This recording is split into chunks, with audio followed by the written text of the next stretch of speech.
Assalamualaikum warahmatullahi ta'ala wabarakatuh. Ila hadratin Nabi Muhammadin sallallahu alaihi wasallam wa kafatil anbiya'i wal mursalin wal malaikatil muqarrabin wa ila a'immatil mujtahidin la siyama imamuna syafi'in wa khususan ila musannif hadzal kitab wa ila kulli masyaikhina wa kulli masyaikh wa ila jami'il muslimina wal muslimat syai'ul lillahi lana wa lahumul fatihah.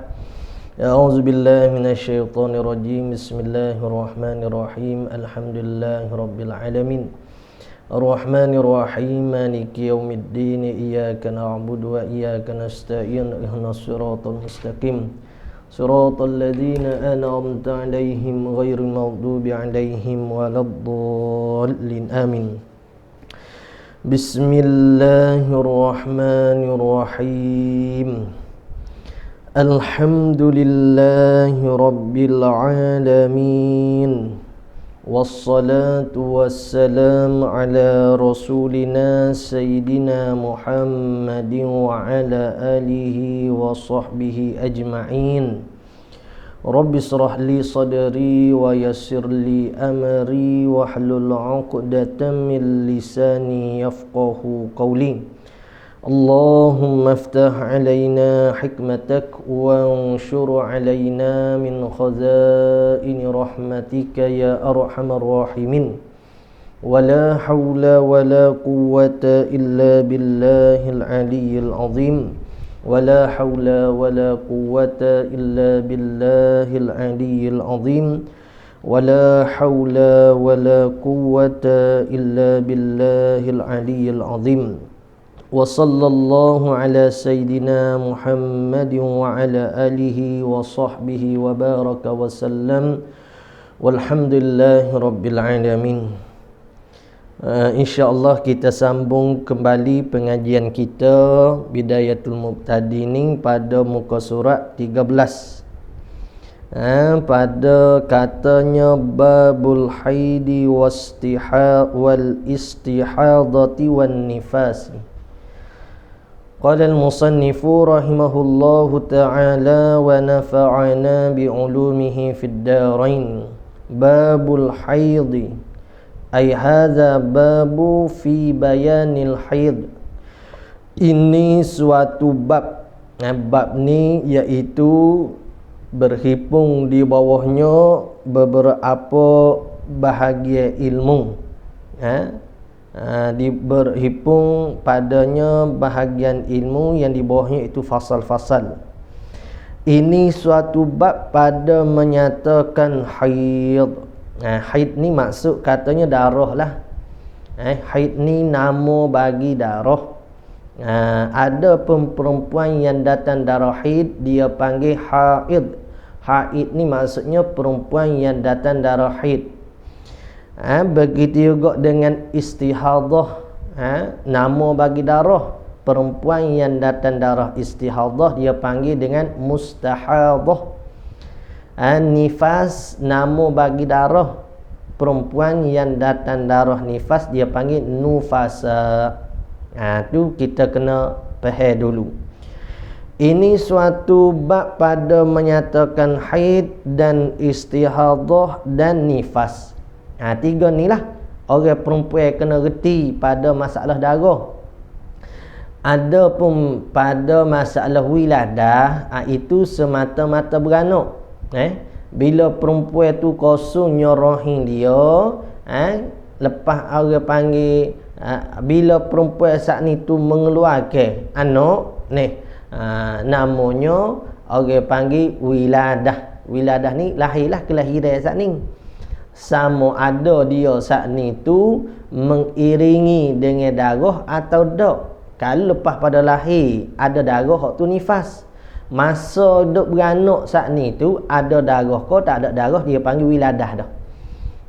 Jadi orang panggil perempuan yang mana keluar anak tak keluar darah, walaupun tak keluar darah bersamanya, maka dia kena mandi janabah.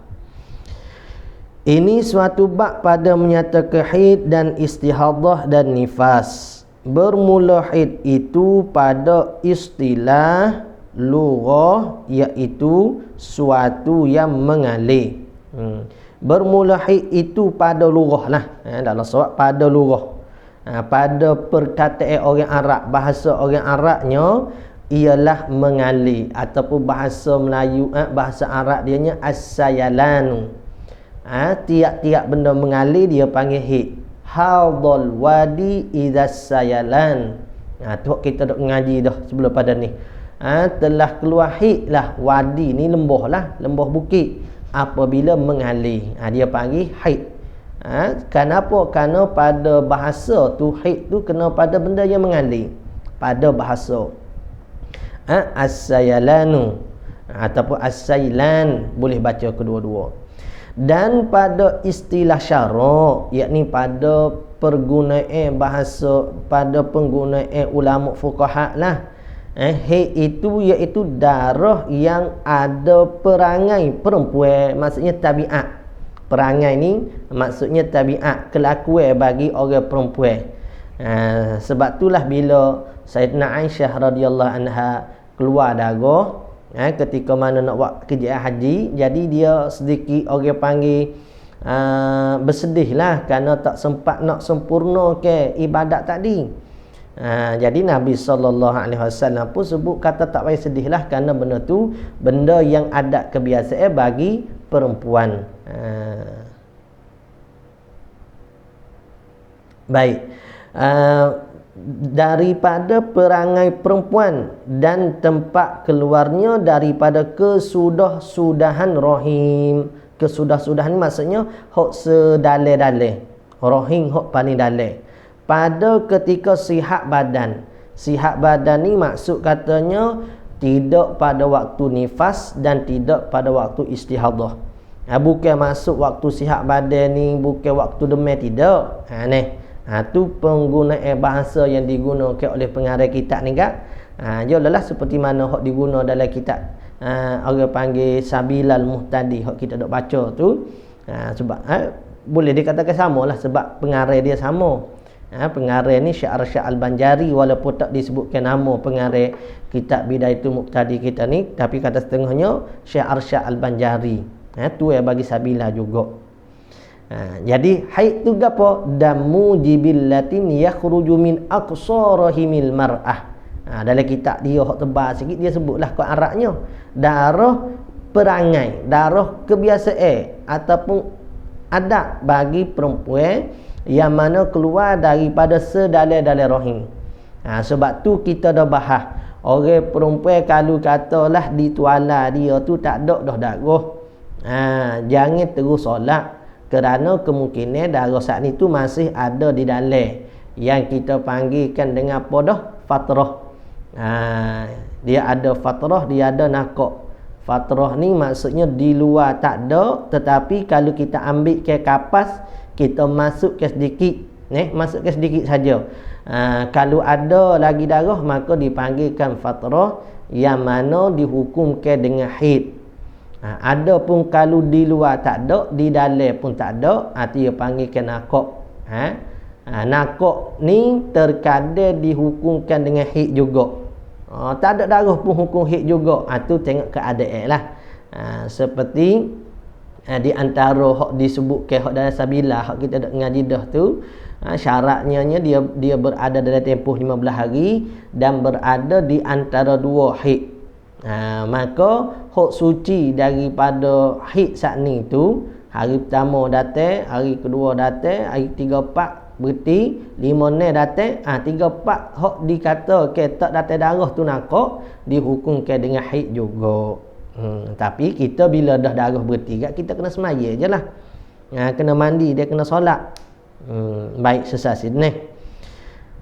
Jadi semata-mata tak ada dituala, tak boleh nak terus kepada mandi.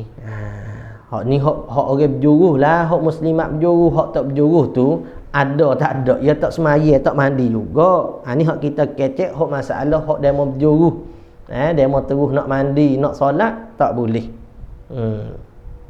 Dan istihadah itu, istihadah ni berapa? Iaitu darah penyakit. Sebab tu dia kata darah itu darah pada waktu ketika sihat. Maksudnya tidak penyakit lah.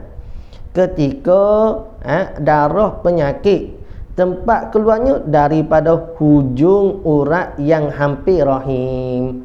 Dia tu alah ke bawah dah. Rahim saat ni tu ada hak datah pangkal rahim, ada hak bawah. Jadi hak istihadah ni hak di bawah, hak di atas tu tempat keluarnya bagi darah haid. Baik, sesat haid dan istihadah. Dan nifas itu, apa nifas? Darah. Kita ayat dah haid, nifas, istihadah semuanya darah. Darah yang keluar kemudian daripada beranak. Ni orang panggil kecek secara mudah lah ni. Kecek secara mudah. Kalau dalam kitab Sabila tu dia kecek secara detail. Apa dia kata darah nifas? Darah yang keluar setelah daripada kosum rahim. Darah yang keluar setelah daripada kosum rahim, hak tu yang dikatakan dengan darah nifas. Jadi bila kata darah yang keluar setelah pada kosum rahim, termasuk semualah. Termasuklah juga dengan keguguran, waliyadzubillah. Termasuk dengan keguguran. Sebab bila keguguran saat ni tu, kita ada isi dalam rahim kita. Bila gugur saat ni, kosong rahim kita. Bila kosong rahim, keluar darah nifas, maka wajib mandi. Wajib mandi bila berhenti darah tu lah.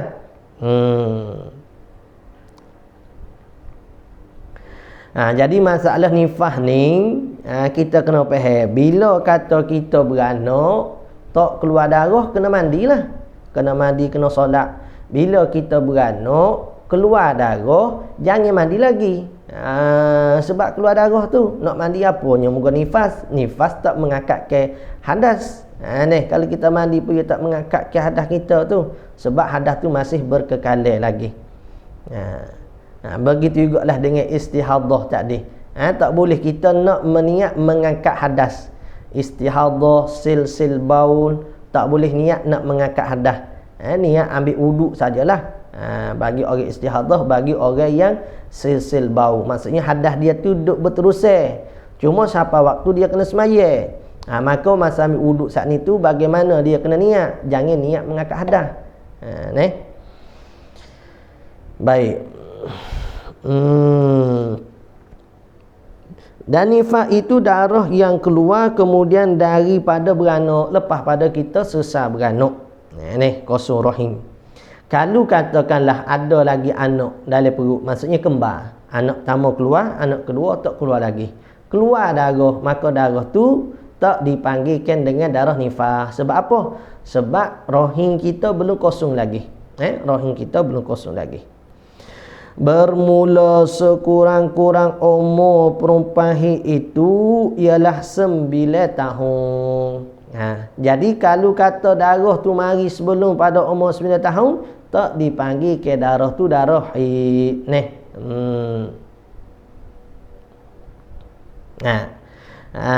Sekurang-kurang umurnya 9 tahun. 9 tahun di sini kalau dalam kitab Sabila tu dia sebutlah 9 tahun takriban.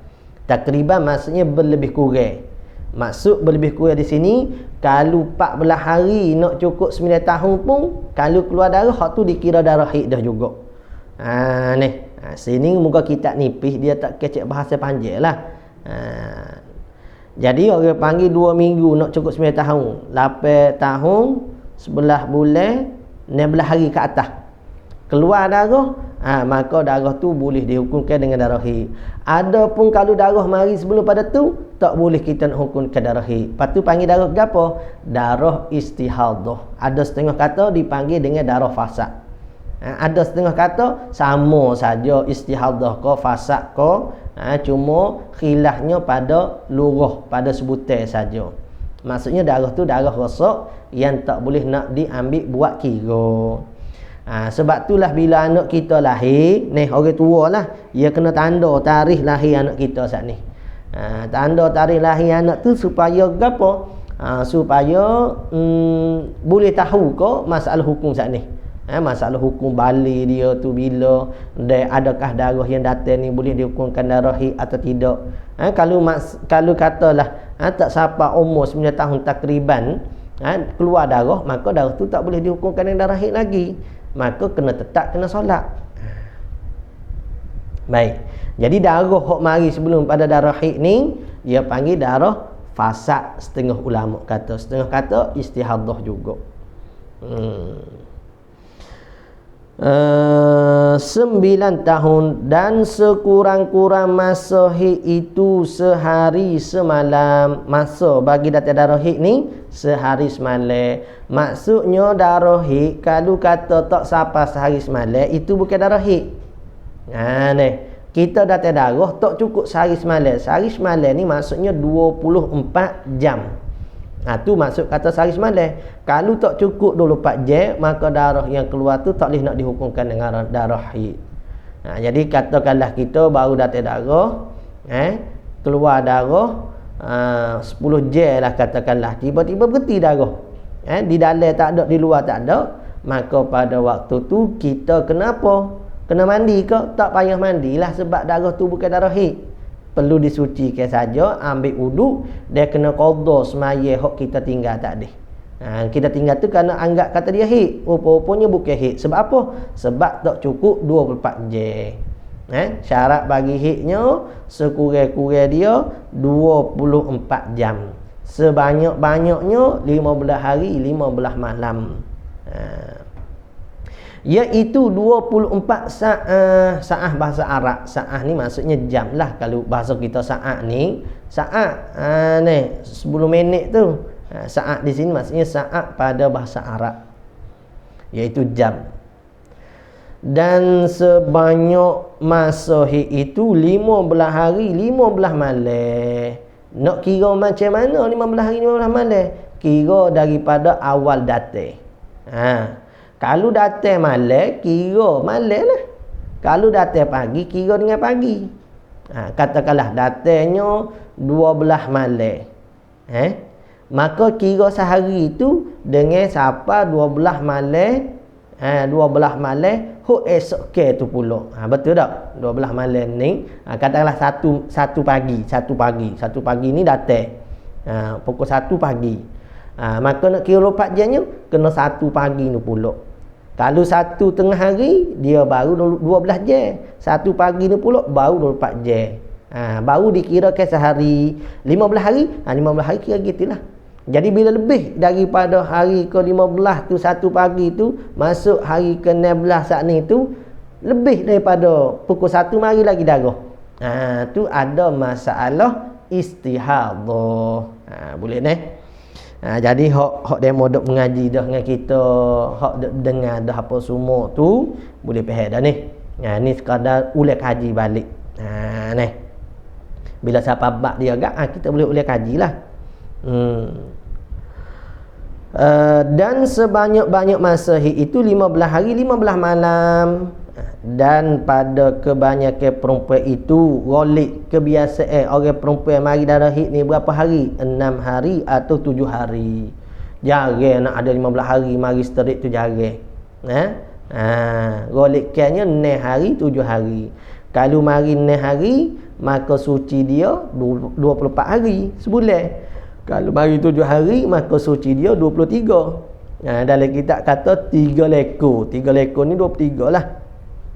Dan sekurang-kurang suci antara haid itu 15 hari 15 malam. Antara haid pertama dengan haid kedua, dia kena suci 15 hari. Katakanlah antara haid pertama dengan haid kedua tak cukup 15 hari suci, maka mari dah darah, maka ada masalah istihadah juga. Katakanlah kita mari hari pertama awal bulan, 1 hari bulan sehingga 15 hari bulan. Lepas tu berhentinya 5 hari saja. Hari ke-21, 21 hari bulan tu mari pula darah.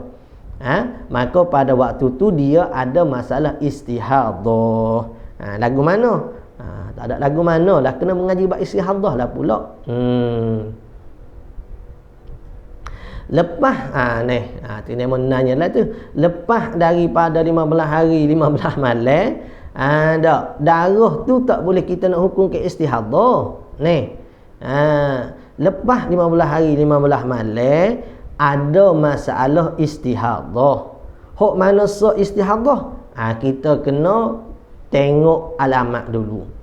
Lagu mana? Kalau ada tamyiz ni maksudnya perbezaan darah, warna hitam, warna merah.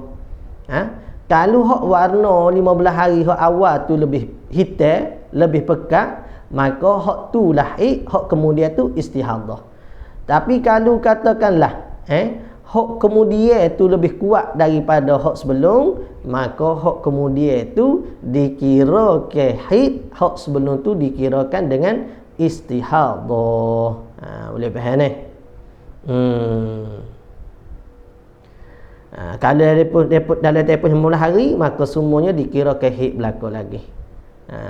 Tu ada dia mau tanya soalan, saya tak jelas sini ni, tak boleh nak tengok. Sebab naik ke atas dah. Tak apalah, tengok pas ni pula. Kalau haid terputus pada hari ke-8, tengok boleh baca. Kalau haid tu terputus hari ke-8, kemudian ada pula pada hari ke-10, dikira darah gapo? Dikira ke haid belaka lah. Dikira ke haid belaka. Sebab tak lebih 15 hari lagi. Betul dah tu. Ada demo tolong jawab dah tu. Dikira ke haid lagi. Hak dia mau jawab, dia mau belajar dah lah tu. Bukan alih sendiri tu. Dia mau belajar tu boleh jawab. Jadi kena belajar belaka. Paling sekat tempoh haid adalah 24 jam. Paling lama 15 hari 15 malam. Sekurang-kurang suci antara dua haid 15 hari 15 malam juga. Jadi kalau dalam sebulan boleh ke tak berlaku dua kali haid? Boleh. Contohnya dia mari 5 hari haid, kemudian suci 15 hari. Hari ke-21 mari pula darah. Darah berapa? Darah haid juga dia panggil. Darah haid lagi hari 21. Iyalah, sebab dia ada dah suci antara haid pertama dengan haid kedua. Jadi 21 hari ke-21 dia panggil haid kali kedua pada bulan yang pertama. Gitu. Dan jadi hak masalah istihadah lah yang paling masyarakat kita ni jadi terkeliru. Kalau haid tu terkeliru, hak tu teruk sangatlah. Hak biasanya terkeliru pada masalah istihadah. Masalah ai hadhihi mas'alatun muhimmatun, bermula ini satu masalah yang penting. Jikalau seorang perempuan bunting melihat darahnya, dia mengandung, bunting-bunting ni mengandunglah. Lihat darahnya, maka sucilah ia sehari jua. Jikalau seorang perempuan bunting, dia duduk mengandung, melihat darahnya, dia tengok ada keluar darah, maka sucilah ia sehari jua. Lepas pada darah saat ni keluar, berhenti sebentar, suci sehari saja. Kemudian ia beranak selalu dah. Maka darah yang kemudian daripada beranak itu, iaitu darah nifas jua. Dihukumkan dengan nifas. Dia gini. Masalah orang mengandung keluar darah cukup sifat-sifat haid, maka dikira ke dia tu darah haid walaupun dia tengah mengandung. Kebiasaannya orang mengandung tak keluar darah, tapi kalau cukup sifat haid maka dikira ke haid. Mana sifat haid? Sekurang-kurang sehari semalam, paling banyak 15 hari 15 malam. Kemudian darah tu darah warna haid. Berapa dah warna darah haid ni weh? 5. Tak? 5 darah haid. Mana? Hitam, yakni merah pekat, merah. Kemudian mana? Kuning. Hitam. Kemudiannya apa dah? Hitam, merah. Coklat, coklat koko, kuning campur merah. Saya pun lama tak main ni. Kemudian kuning, kemudian kuning campur putih, keruh-keruh lah, bukan putih betul. Baik. 5 darah ni. Selain daripada darah ni, kalau keluar bukan haid, seperti datang darah hijau. Tu ada muslimat tanya datang darah hijau. Mazhab kita Syafi'i tak menghukumkan dengan haid. Setengah mazhab menghukumkan hijau tu dengan darah haid. Boleh faham dah? Jadi bila perempuan tu duduk mengandung, keluar darah, maka cukup sifat dikira haid. Sebelum dia beranak, dia cuti sekejap sehari, ataupun putus sekejap saja, dia pun beranak. Lepas pada beranak keluar darah, darah kemudian tu dipanggilkan dengan darah nifas. Dan darah dahulu itu daripada beranak iaitu darah haid. Darah haid koik lah tu ni, jikalau cukup sifat-sifat haid. Jadi itu soalan kalau ada demo tanya orang beranak ni boleh keluar darah ke tak haid? Boleh. Dan demikian lagi jikalau perempuan yang nifas 60 hari, maka sucilah ia sehari semalam jua, kemudian ia melihat darahnya, maka darahnya itu iaitu haid. Dia nak kecek masalah haid dengan nifas. Dia ayat dah tak nikah kita, antara dua haid mesti kena suci dia sekurang-kurang 15 hari. Kalau tak sampai suci dia 15 hari, maka darah yang kemudian itu maka darah tadi ada masalah istihadah. Ni hok mana istihadah kena tengok alamat. Kalau kata sama, kena tengok pada adat. Kalau kata tak ada adat, kali pertama datang darah, maka sehari semalam saja hukum haid, lepas pada tu tak dikira haid berlaku. Baik. Adapun haid dengan nifas tidak memerlukan 15 hari suci. Katakanlah masa mengandung saat ni dia keluar darah, maka dihukumkan haid. Sebelum beranak dia berhenti sementara darah, maka lepas beranak keluar pula darah, maka darah tu darah nifas. Sama juga tak memerlukan kepada 15 hari suci bagi masalah orang hok datang nifas. Dia datang nifas 60 hari. 60 hari ni maksudnya sebanyak-banyak darah nifas. Darah nifas sebanyak-banyak dia 60 hari. Sekurang-kurang dia sesaat. Kebiasaannya 40 hari. Jadi bila dia datang sebanyak-banyak darah nifas 60 hari, dia berhenti sesaat saja, maka darah yang kemudian tu dikirakan darah haid.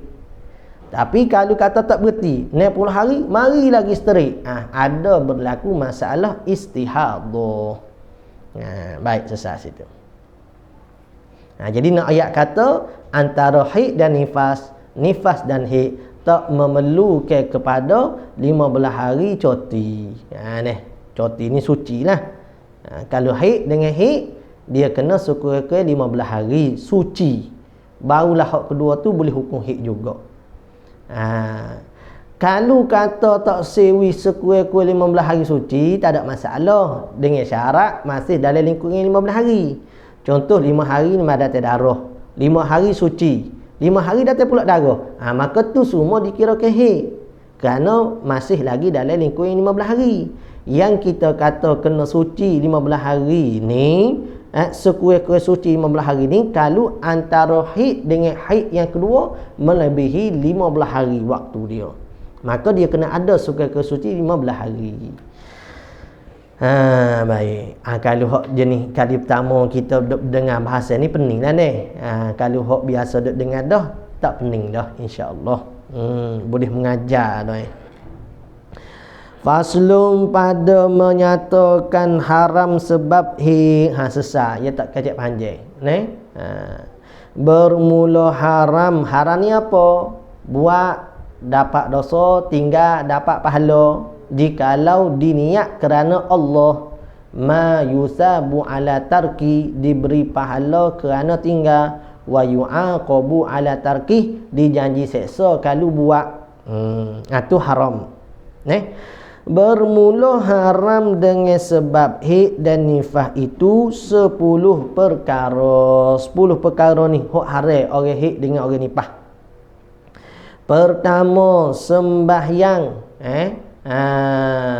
Sembahyang haram. Orang haid, orang nifas tak boleh sembahyang.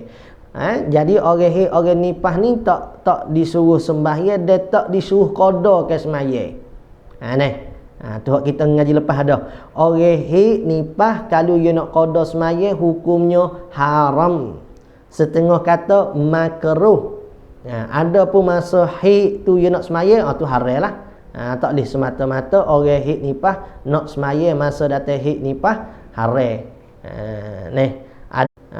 Kemudian daripada itu barulah dia nak qada. Tu khilaf ulama, boleh ke tak boleh. Keduanya tawaf. Tawaf tak boleh orang nifas tak boleh nak buat tawaf, sebab tawaf ni dia syarat dengan suci. Ketiga, menjabat Quran, satu Quran lah, atau menanggung ke Quran tak boleh juga. Satu Quran tak boleh, menanggung Quran pun tak boleh. Susah dia. Susah tali pungso ya ada. Jadi terganggu orang nak lah ni. Ketiga, menjabat Quran atau menanggung ke Quran. Tak boleh. Keempat, membaca Quran melainkan barang yang diharuskan membaca dia hok boleh saja. Seperti kita niatkan zikir, tu boleh lah. Kerana mengambil berkat, tak apalah baca ayat-ayat Quran, niat kau zikir, hok tu boleh. Kelimanya, berhenti di dalam masjid. Kelima, berhenti di dalam masjid tak boleh. Keenam, berulang-ulang di dalam masjid lalu. Orang hok masalah datang hik ni lalu dalam masjid pun haram. Kecuali kalau dia yakin tak menitik. Seumpama dia pakai tuala orang Tino tu, maka bila yakin tak menitik, boleh dia lalu. Tapi walaupun boleh, makruh lah. Makruh. Tak sampai pada haram. Dia beza dengan masalah orang hok mana selipar dia tu najis. Dia letak dalam plastik, nak lalu dalam masjid, hak tu harus tak bawa pada makruh. Kenapa? Hak kita ngaji dah. Kerana masalah haid ni, najis tu ada pada diri orang saat ni. Ada pun masalah selipar hak ada najis, bila kita masuk dalam plastik, ia harus tak sampai makruh, kerana najis tu berada tidak pada diri kita. Tu dibahas dalam kitab. Berulang-ulang dalamnya masjid. Ketujuh, puasa fardu atau sunat haram semata-mata. Walaupun kita tengah duk puasa, tak boleh untuk kita nak meneruskan kepada ibadat puasa kita. Tetapi wajib mengqada dia. Puasa wajib qada, sembahyang tak wajib qada. Nahnu nu'maru bi qada'is saum wala nu'maru bi qada'is salah. Kami diperintahkan kami dengan qada puasa dan tidak diperintahkan kami dengan qada solat. Bahkan tak molek nah qada solat. Jadi orang Tina hok datang darah haid nifas ni kat 2 kali pahala dia dapat. Yang pertama, dia tak sembahyang masa datang haid. Yang kedua, dia tak qada, dapat 2 kali. Tapi itulah hok kata dapat 2 kali pahala nah tu, jikalau dia niat ke benda tu kerana Allah Taala. Kalau dia tak niat kerana Allah Taala, tak dapat juga. Kelima, berhenti di dalam masjid. Keenam, berulang-ulang dalamnya. Ketujuh, puasa fardu atau sunat, tetapi wajib mengqada dia puasa saat ni. Sembahyang tak. Kedelapan, disentuh oleh suaminya pada antara pusat dan lututnya, tak boleh. Haram ambil kesedapan antara pusat dan lutut kita. Tok laki nak sentuh tak boleh. Jikalau royah dia, jikalau tiada dengan ingin sekalipun, walaupun tak naik keinginan duk sentuh antara pusat dan lutut tanpa berlapik, sedangkan kita duk mari haid nifas, haram walaupun tak ada keinginan. Keinginan untuk bersetubuh tu lah, haram semata-mata dah. Tapi di sini ada khilaf lah ni. Dalam kitab tersebut ada khilaf. Cuma kita ambil hak muktamad lah, haram. Kesembilan, mandi berniat mengangkat hadas. Mandi semata-mata mandi tak apa. Ataupun mandi sunat. Hak ditanya ni, mandi sunat tak apa. Hak pada waktu kita buat haji ke banyak tempat, hak tempat mandi sunat tu tak apa. Ada pun hak tak bolehnya mandi meniatkan mengangkat hadas sedangkan kita masih dalam keadaan hadas. Itu tak boleh. Ke-10, benda haram lagi, tolak oleh suaminya pada ketika itu. Tok lelaki tolak kita waktu kita datang haid nifas, haram. Dia panggil tolak bid'i. Ni kita kena mengaji dalam kitab munakahat, cara bab nikah. Ada pun tolak tolak bid'i dan tolak sunni. Tolak sunni itu maksudnya hak dibenarkan lah. Tolak bid'i ni dia haram kerana dia memanjangkan tempoh iddah bagi orang perempuan.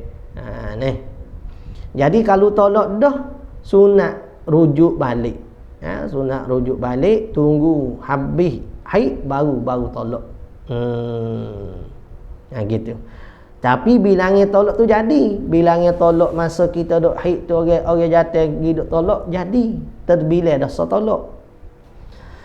Dan apabila sudah putus haid atau nifas, maka tiada halal padanya dahulu daripada mandi melainkan 3 perkara. Bila dah kita putus dah darah haid, putus dah darah nifas, cuma mandi saja dak, 3 perkara saja hak boleh buat. Mana? Pertamanya puasa, keduanya tolak oleh suaminya, ketiga mandi. Mana ni?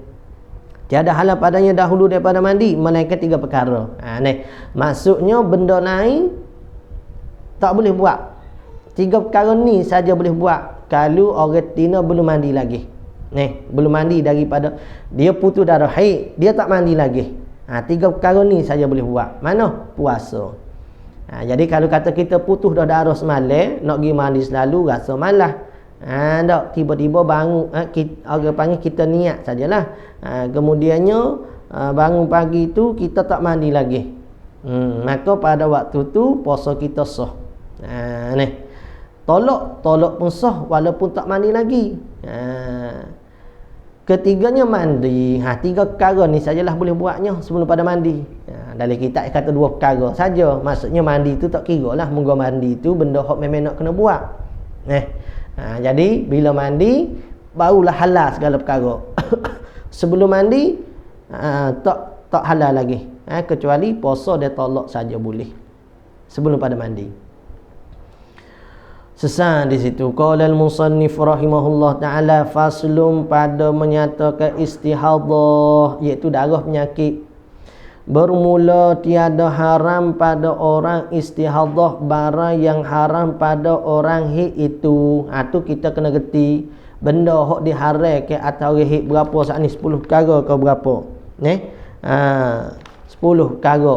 Dia sebut 10 perkara hak diharamkan atas orang haid itu tak diharamkan atas orang istihadah. Boleh nak semaya, boleh nak baca Quran, tak ada masalah.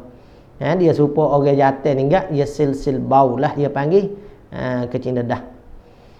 Adapun istihadah itu, gapo istihadah ni? Hadas yang sentiasa duk ada hadas lagi. Sebab tu bila dia nak ambil wuduk tak boleh niat mengangkat hadas, sebab hadas tu ada lagi. Lepas tu suruh juga semaya tu dia panggil dalam keadaan terpaksa lah. Bandingannya seperti kemih ni air kecing, atau wadi, air wadi, atau mazi. Ada setengah orang dia duk keluar air kemih, air kecing. Itu banyak berlaku. Air mazi pun ada setengah orang duk keluar air mazi sokmo. Yang sentiasa keluar, maka orang gini tiada menegahkan ia kemih, air wadi, air mazi akan sembahyang dan puasa. Tak menegah, maksudnya boleh semaya, bahkan wajib atas dia untuk semaya. Dan wati, boleh dia nak setubuh retina dia, tidak jadi haram gapo dak. Harus dia wati. Wati ni setubuhlah, setubuh ke isteri. Dan barang sebagainya daripada semaya, puasa, wati, baca Quran, setu Quran, boleh. Dan wajib atas perempuan istihadah itu membasuh faradnya serta darah yang di dalamnya dalam farad. Tu ni. Jadi bila kata kita saat ni nak sembahyang, nak buat ibadat, maka kita kena gilah tandah sucikan dulu darah-darah saat ni. Maka disimpulnya pada farad dengan kapas simpul ni kita tahanlah. Tak. Kalau jadi bahasa kasar agak sumbat. Ni bahasa sedap dulu gak simpu ataupun tahan. Lama ke tak faham pula tahan ni. Ni maksudnya ambil kapas sekat darah daripada keluar. Tu maksudnya. Pada farasnya dengan kapas atau barang sebagainya, supaya kapas ikutlah tisu ke ni. Benda-benda hak tak menyakitkan kita lah. Hak pentingnya darah tu tak keluar. Maka bercawak ia, ni supaya istilah dari sabila dalam ni. Maka bercawak ia seorang. Bercawak ni maksudnya cawak lah. Orang dulu kan ia bercawak. Orang lain ni panggil pakai tuala. Ni. Tu orang panggil istilah bubuh. De kelakuan pun lain. Orang dulu dengan orang lain ni. Melainkan jika sakit sebab terkurung darah itu. Kalau kata kita simpu ataupun kita bercawak jadi sakit. Sebab bila darah saat itu mungkin banyak menyebabkan dia jadi tersakit, sebab terkurung, maka harus ia seorang menanggalkan simpul itu juga. Maksudnya tak payah simpul lah, bercawak saja. Kalau kata sakit sipu, kalau tak sakit kena sipu juga. Cuma sipu ni tak boleh di bulan Ramadan. Siap hari bulan Ramadan tak boleh nak sipu. Sebab sipu ni maksudnya kita kena masuk ke sikit. Sedangkan benda tu membatalkan puasa kita. Jadi kalau bulan Ramadan tak boleh nak sipu lah. Cuma zaman lah ni tak ada demo dok buat sipu bercawak, tak ada. Jadi zaman lah ni orang pakai dengan tuala dia. Jadi tuala dia tu nak buat lagu mana hak dibenarkan syarak. Dia jangan menanggung, dia nak menahan. Gitu saja konsep dia nya. Kalau menanggung dia tak boleh. Kalau menanggung ni supaya pempeh budak-budak, tu dia panggil menanggung. Dia kecil dia berak tu tanggung situ. Dia nak tuala hak orang perempuan pakai pada haid nifas ni ialah menegah daripada mengalir. Dia nak gitu. Konsep tuala dia. Hak zaman dulu dia panggil bercawak dia bersipu. Zaman dulu ni pakai tuala. Tuala macam mana hak boleh? Hak menegah. Menegah. Beza tu. Kalau kata sakit guna tuala hak jenis menegah. Kalau hak jenis menanggung supaya pempeh budak-budak biasa tu tak sakit. Tak apa pakai hak tu. Kena faham situ. Atau ada ia puasa tak kala itu. Tu kayak dah. Wajib bahawa jangan ia menyimpul, maksudnya jangan ambil kapas, jangan ambil simpu. Nak ayat apa? Jangan dimasukkan kapas. Tak. Jangan menyimpul, hanya bercawak jua. Buat cara tanggung sajalah. Sebab apa? Sebab dia membatalkan puasa. Jadi dua keadaan tak perlu nak menyimpu. Mana ketika mana berpuasa ataupun waktu sakit. Jadi hak kelakuan zaman sekarang tualah hak orang perempuan dok pakai ni dia tak sakit rolikenya lah. Wallah alai lah. Rolikenya tak bawa sakit dan dia saat ni tu menegah dah. Boleh kita kata menegah. Wallah alai lah. Kalau ada beza, ada hak gomurah dia tak menegah ke wallah alai. Saya tak tahu sangat. Tu sama-sama muslimat saya lah tahunya. Cuma kalau kata ada dua ni tak apa. Maksud katanya dia menegah dah. Boleh. Boleh pakai dah. Maka ia mengambil wudu. Ni orang perempuan istihadah ni tak nanti kau orang ni. Anak-anak kita hok muda-mudi lagi pun ada dah berlaku istihadah. Ya istihadah ni ia berlaku disebabkan antara faktornya ubat. Ubat kita guna nak witah darah tak mengalir, seperti pergi haji nak mudah urusan kita kita telah ubat. Doktor kata tak bawa pada penyakit gapo, iyalah tak bawa pada penyakit, tapi dia panggil peredaran darah kita tu jadi kucar, dia boleh menyebabkan jadi istihadah. Serupa juga dengan kita ambil orang panggil pi Perancis ke gapo ke, benda-benda tu semua dia akan kadang-kadang menyebabkan kita rahit tu tak seperti mana biasa, dia boleh menyebabkan istihadah.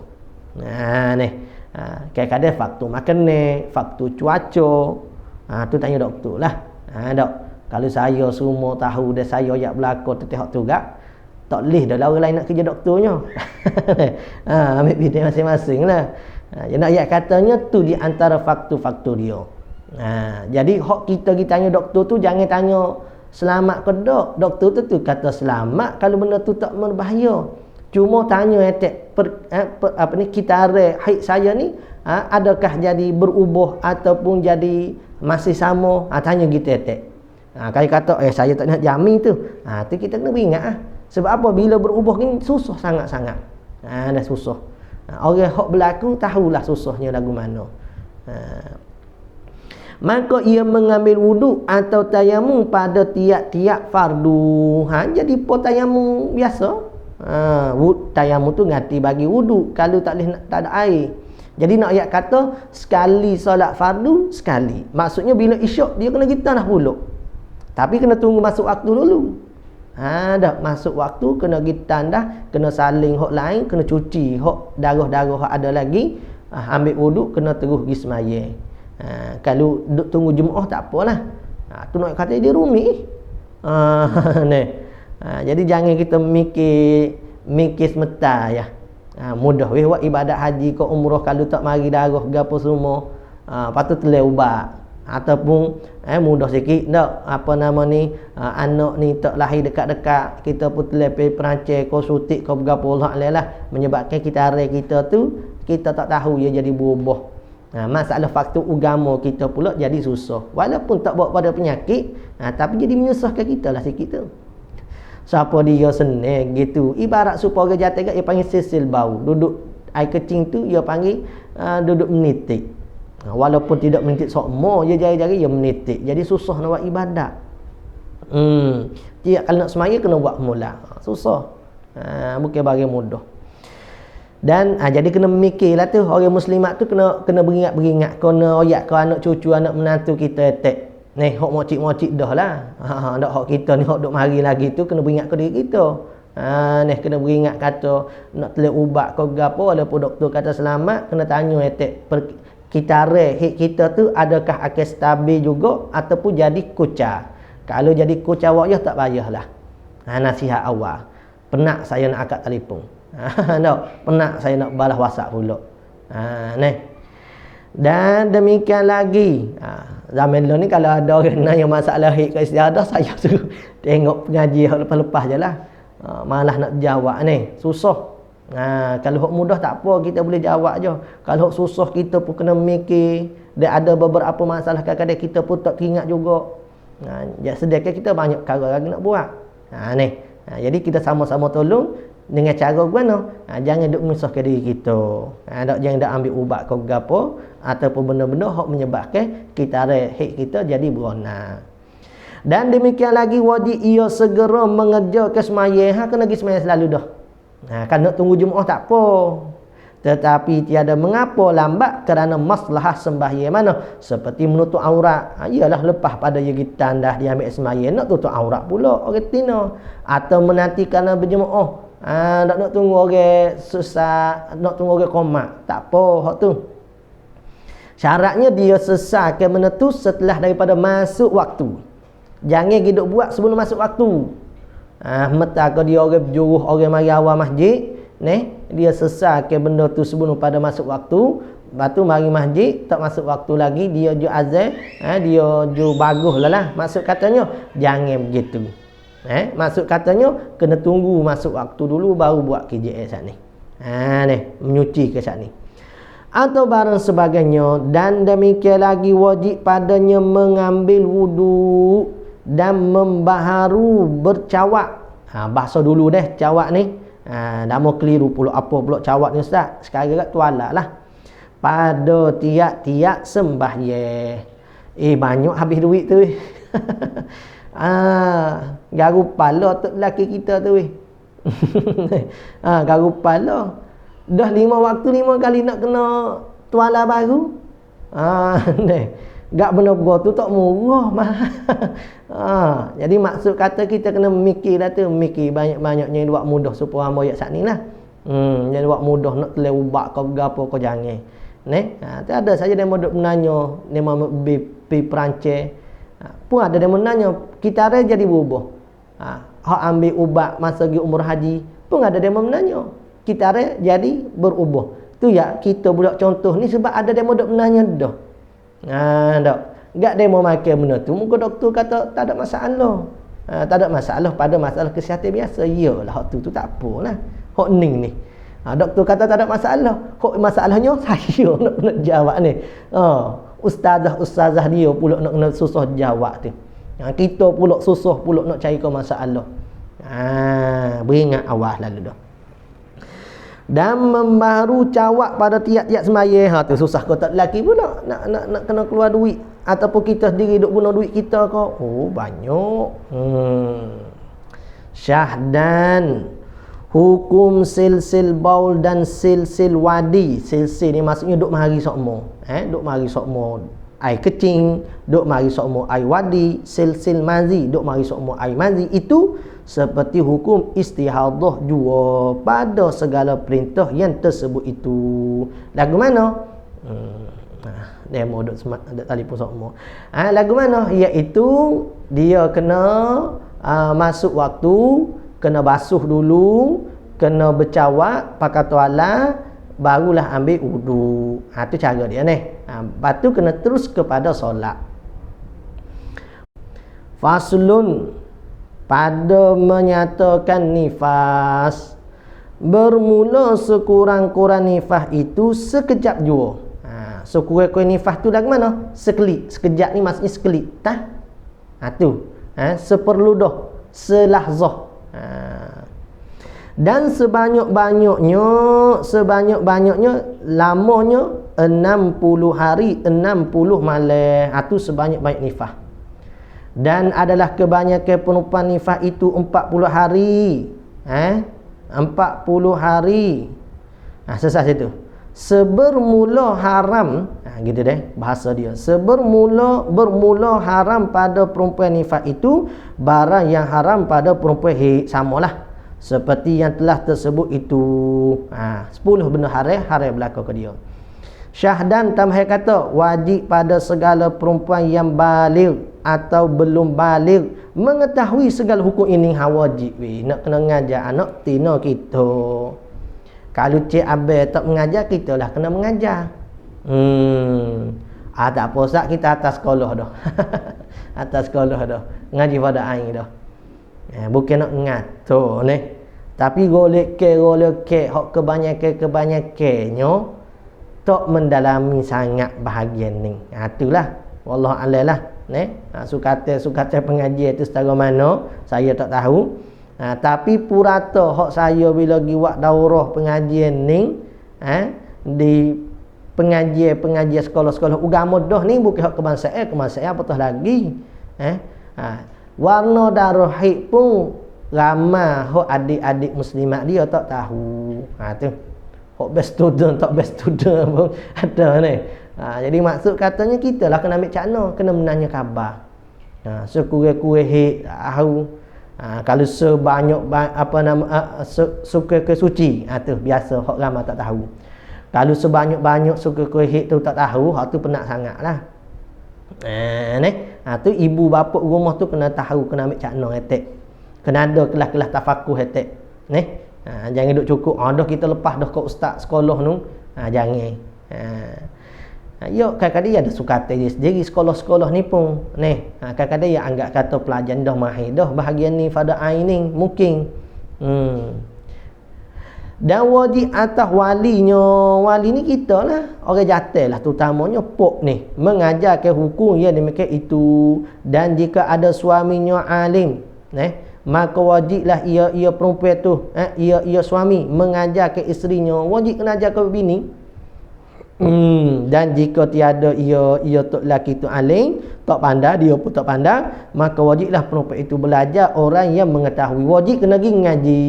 Lah ndak pergi ngaji dah pakai internet ke apa gak, boleh dah mengaji. Dan haram pada suaminya melarangkan dia tak jadi nusyus.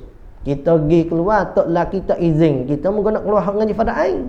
Tok laki tak reti nak ngajar, tak jadi nusyus. Bahkan haram tok laki teh.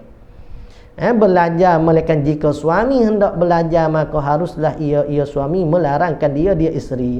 Kalau tok laki kata tak apa, abai walaupun abai tak pandai, abai nak pergi mengaji, nanti abai balik mengajar rumah. Kalau siapa tahap tu tok laki dia tu tak sewi bini dia keluar, mungkin sebab faktor Covid ke, bimbel ke bini dia, maka tak apalah, dengan syarat tok laki tu pergi mengaji, balik kena ajar bini dia rumah. Habis itu. Qala al-musannif rahimahullah ta'ala babu awqatis salah. Ini suatu bab pada menyatakan segala waktu bagi sembahyang. Ni kena sambung esoklah insya-Allah. Masuk sikit bab masalah sembahyang.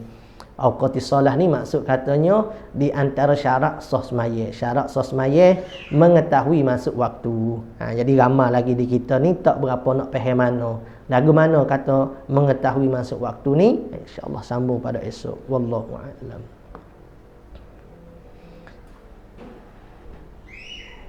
Sallallahu rabbuna 'alan nuril mubin Ahmadal Mustafa Sayyidil mursalin. Sallallahu rabbuna 'alan nuril mubin Ahmadal Mustafa Sayyidil mursalin wa ala alihi wa sahbihi ajma'in wa ala alihi wa sahbihi ajma'in. A'udzubillahi minasyaitonir rajim. Bismillahirrahmanirrahim. Alhamdulillahirabbil alamin. Wassalatu wassalamu ala rasulina sayyidina Muhammad wa ala alihi washabihi ajma'in. Allahumma anfa'na bima 'allamtana rabbana zidna ilma. Allah faqihna fid din wa 'allimna ta'wil waj'alna min ibadikal mukhlisin waj'alna min awliyaika salihin. Rabbana atina fid dunya hasanah wa fil akhirati hasanah wa qina azabannar. Wa sallallahu ala sayyidina Muhammad wa ala alihi washabbihi baraka wa sallam. Alhamdulillahirabbil alamin. Taqabbalallahu minna minkum.